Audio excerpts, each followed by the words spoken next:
Have you ever had that feeling, where you're really stuck? You want to make these big changes, maybe eat healthier, learn a new skill, be more productive, but those huge goals just feel overwhelming. You promise yourself, okay, this time it'll be different, but then somehow you just find yourself back where you started. Frustrating, right? So what if the secret to massive success and real personal transformation isn't about some monumental effort? What if it's actually about something almost invisible, these tiny shifts that just compound over time? Well, today we're doing a deep dive into a book that I think holds the key to these questions, and probably a lot more. James Clear's Atomic Habits. It's really hailed as one of the most powerful and I think practical guides to building habits, and we're going to show you why. Now, James Clear, when he talks about atomic habits, he means something incredibly small, yeah, but also like a source of immense energy. Think atom. Right. Tiny but powerful. Exactly. So these atomic habits are those tiny fundamental routines that, when you put them together, can lead to pretty remarkable results. Yeah, and what I find really impactful about this book is it's not just another self-help book telling you what to change. So many do that. This one digs into how change actually happens. It's grounded in psychology, in how our brains work. It's almost like a shortcut to being, really well-informed about behavior change. You get these aha moments about your own life. Okay, let's maybe illustrate this with a story Clear uses, because it really drives home the power of these atomic shifts. It's about the British cycling team. Team Sky. Oh, yeah, the cycling story is great. It really is. So for decades, basically from 1908 up to 2003, their performance was, dismal is putting it mildly. Abysmal. Right. They'd only managed one single Olympic gold medal in nearly a century. Their reputation was so bad, apparently one big European bike manufacturer refused to even sell them bikes. They thought it would hurt their brand image. Wow. That's bad. Rock bottom. Totally. But then, 2003, they hire a new coach, Dave Brailsford. And Brailsford comes in with the strategy, it sounds almost too simple, the aggregation of marginal gains. Marginal gains. Sounds small. Exactly the point. His idea was, if you can improve every single tiny thing related to cycling by just 1%, those tiny gains, when you add them all up, will eventually lead to, amazing results. And he meant everything, like redesigning bike seats for more comfort, finding lighter fabrics for the jerseys. Okay, makes sense. But then it gets wild. Right. Rubbing alcohol on the tires for better grip, bringing in surgeons to teach the team the absolute best way to wash their hands to cut down on colds and infections. Seriously. Hand washing. Seriously. And getting special pillows and mattresses for optimal sleep, testing different massage gels for faster muscle recovery. He looked at everything, eye drops, chain oil, everything, looking for that tiny 1% edge. It's incredible how those seemingly insignificant details just started to stack up. And the results, they speak for themselves, don't they? Oh, absolutely. By the Beijing Olympics in 2008, his team won something like 60% of the available gold medals, just 5 years later. Then 4 years after that, London Olympics. 9 Olympic records, 7 world records. And overall, between 2007 and 2017, this team that nobody wanted to sell bikes to racked up 178 world championships, 66 Olympic or Paralympic golds, and won the Tour de France 5 times. Just unbelievable transformation. It really drives home that idea, right? That 1% improvement feels like nothing day to day. You barely notice it. But over time, it creates this powerful compound effect, kind of like earning interest in finance. And this really connects to one of Clear's core arguments, which can feel a bit counterintuitive at first. He says, forget about goals. Focus on systems instead. Right, which sounds weird because we're always told to set goals, smart goals, big goals. Exactly. But clarifies. Goals are the results you want. Like, I want to run a marathon. The system is the process that gets you there. Like, I will train 4 times a week following this specific plan. And think about it.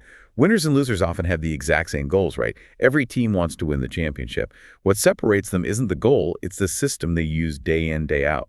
That's a really good point. Plus, achieving a goal is often just a momentary change. You cross the finish line, get the promotion, then what?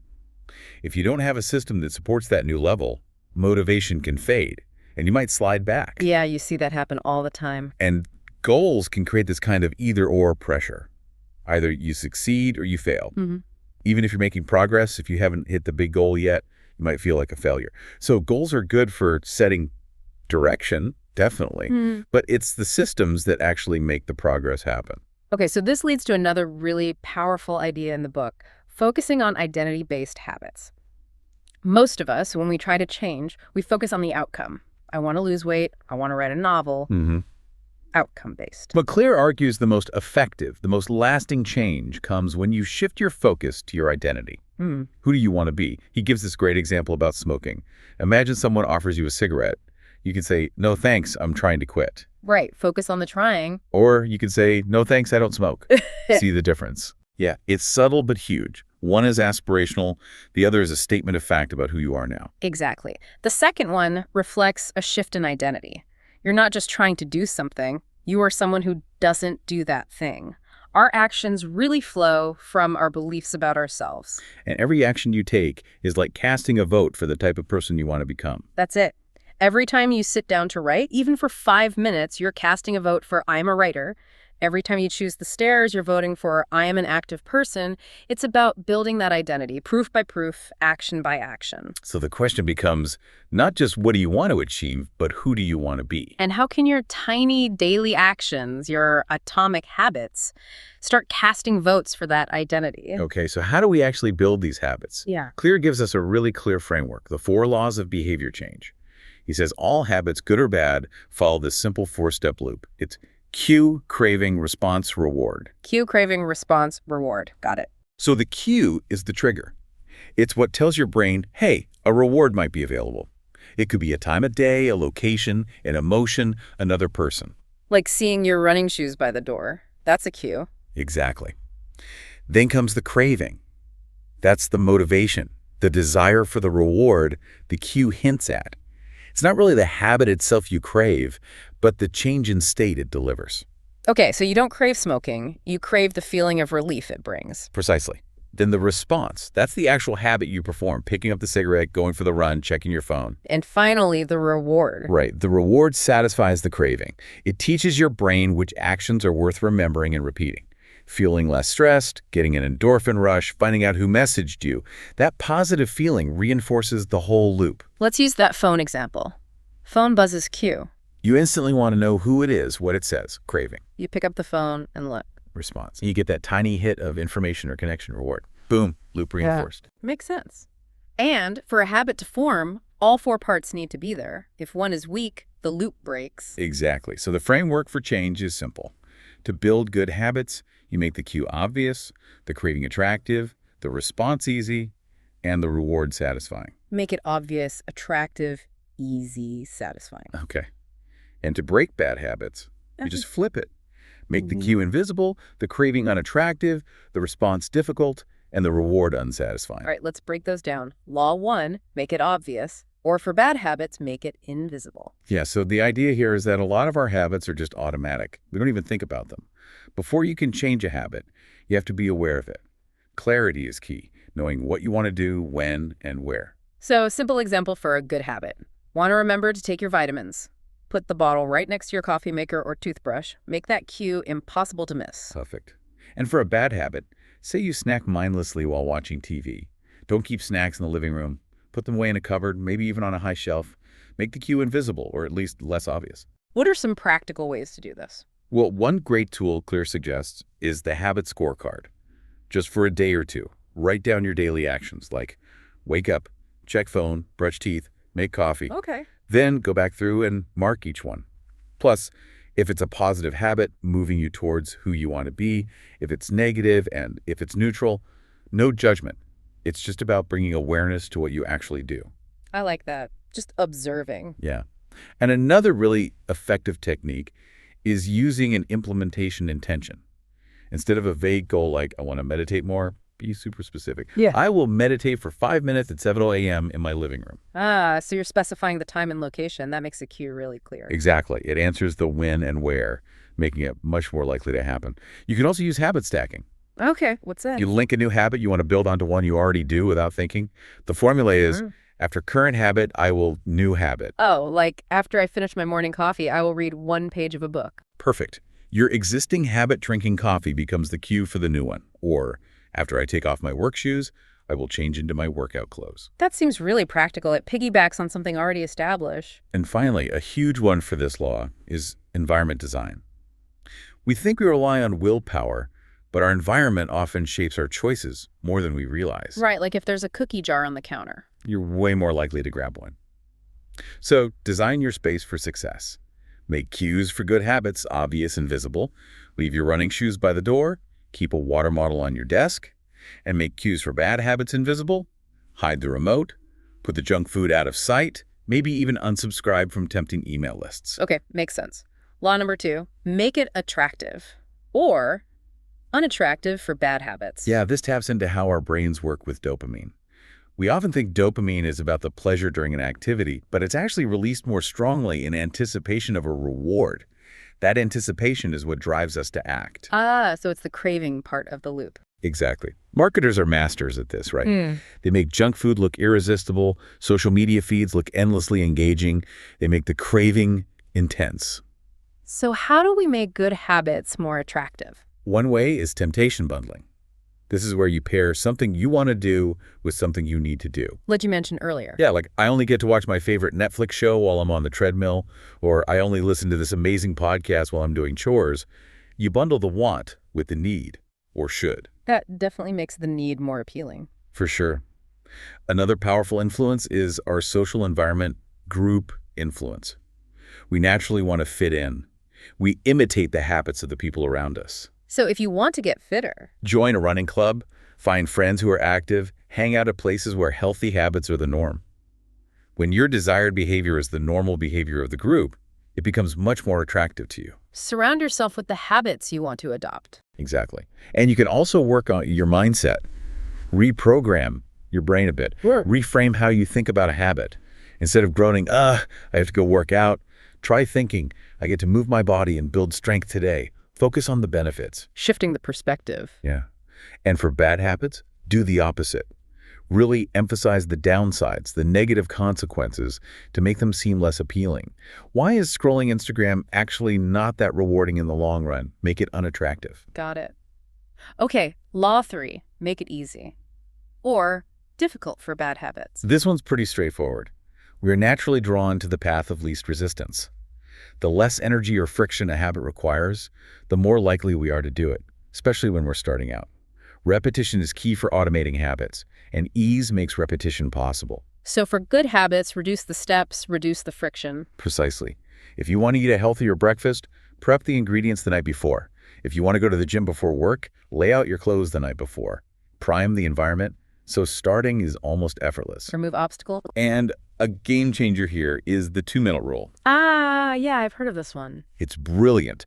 Whatever habit you want to build, scale it down so the very first step takes 2 minutes or less. Read every day becomes read 1 page, run 3 miles becomes put on my running shoes.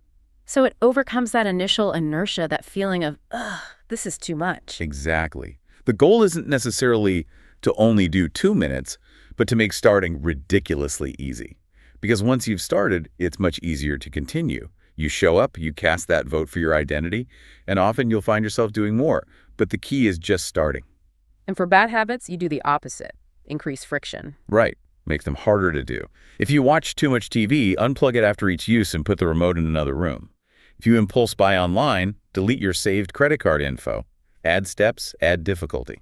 Make it annoying to do the bad habit. Pretty much. And look for ways to automate good habits. Set up automatic bill payments, automatic savings transfers. Subscribe to a healthy meal kit service. Use technology or commitments to make the habit happen without requiring willpower in the moment. Smart. Okay, last law, law 4, make it satisfying. Or unsatisfying for bad ones. This is the crucial final step that closes the habit loop and tells your brain, hey, that was good, let's do it again. The problem is, many good habits have delayed rewards, like getting fit, while many bad habits have immediate rewards, like eating junk food. Yeah, the payoff for working out isn't instant, but the pleasure from a donut is. Exactly. So we need to find ways to bring immediate satisfaction to good habits. One really effective way is habit tracking. Like putting an X on a calendar? Yep. Or using a habit tracking app, or that paperclip method you mentioned earlier with the bank employee. Seeing your progress visually, seeing that chain of X's grow is inherently satisfying. It proves you're showing up and you don't want to break the chain. It provides immediate evidence of success. Right. You can also add a small, immediate reward right after completing a good habit. Doesn't have to be huge. Finish your workout. Enjoy a relaxing bath, or listen to a favorite song, or just take a moment to acknowledge I did it. The key is that it happens right away to link the satisfaction to the action. So your brain connects the habit with pleasure. Exactly. And Clear also talks about the never miss twice rule. This is huge for long-term consistency. Yeah. You're going to miss a day sometimes. Life gets in the way. That's okay. The rule is never miss 2 days in a row. Get back on track immediately. Yes. Even if you just do the 2-minute version the next day, do something. It stops one slip-up from turning into a total abandonment of the habit and from making bad habits unsatisfying. An accountability partner can work wonders. Well, if you tell a friend you're going to quit smoking and they're checking in on you, the immediate discomfort or embarrassment of having to admit you slipped up can be a powerful deterrent. It makes the bad habit immediately unsatisfying on a social level. You could even set up a habit contract with stakes, like paying them $10 every time you miss a workout. Adds an immediate cost to failing. Right. Makes the consequence immediate and undesirable. Okay, those 4 laws, obvious, attractive, easy, satisfying. That's a really solid framework. Before we wrap up, are there any common mistakes people make when trying to build habits, even knowing these laws? Yeah, Clear points out a few common pitfalls. We've touched on some, but it's good to recap. First, definitely that focus on outcomes, not identity, aiming just to run a marathon instead of focusing on becoming a runner. Identity shift is stickier. Right. Then the lack of clarity, just vaguely wanting to be healthier without specific implementation intentions or habit stacking. You need to know the what, when, and where. Absolutely. Another big one is getting discouraged in the valley of disappointment.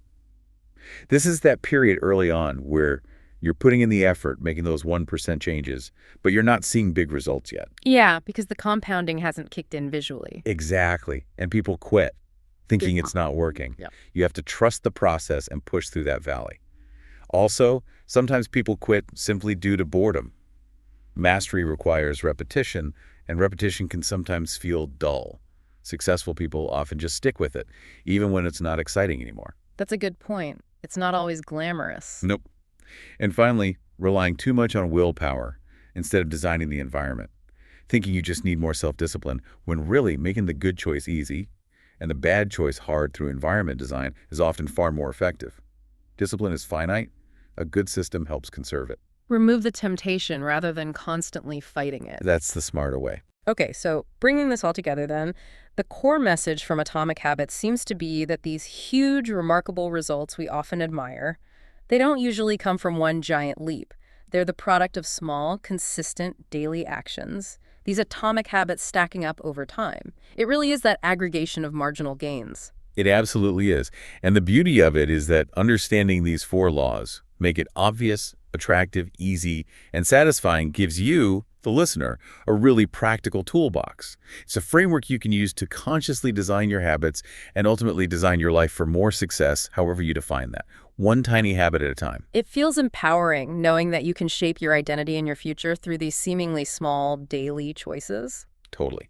These small habits are the votes you cast for the person you want to become. So, maybe a final thought for everyone listening. What is one small, truly atomic habit, maybe something that takes just 2 minutes that you could start doing, or maybe stop doing today, right now? What's one tiny vote you can cast for the person you aspire to be? Remember, that transformation might not seem obvious day to day, but trust that it's compounding. If this deep dive sparked an idea or maybe gave you one of those aha moments we talked about, we'd love to hear about it. Share your next atomic habit with us, and don't forget to subscribe to Pocket Podcast.